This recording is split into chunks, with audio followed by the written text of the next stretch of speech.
But this will be the first major election under Wisconsin's new voter ID law. And News 3's Dave Delosier is here with what you can expect from this change, Dave.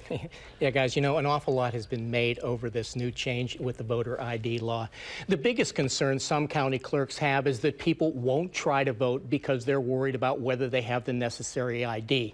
If the early absentee voting taught us anything, it is that most everyone has the ID that they need.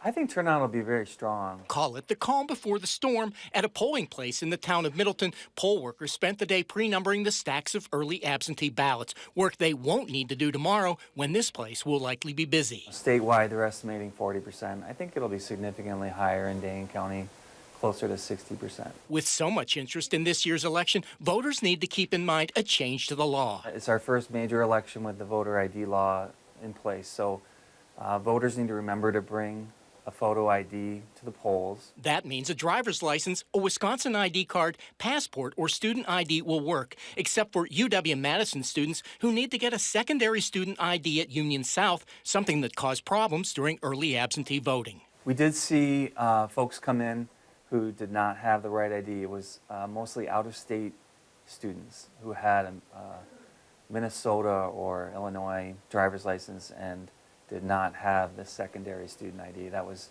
pretty common. Dane County Clerk Scott McDonald says people shouldn't let this change dissuade them from voting. Almost everybody does have a correct ID. I'd say, you know, the studies have shown that people being worried about not having the right ID causes more of a problem than the ID itself.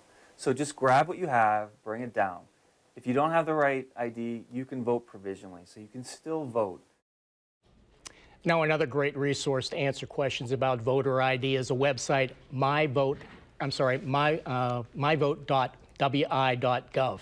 This site will also let you know about the polling locations where you need to go tomorrow.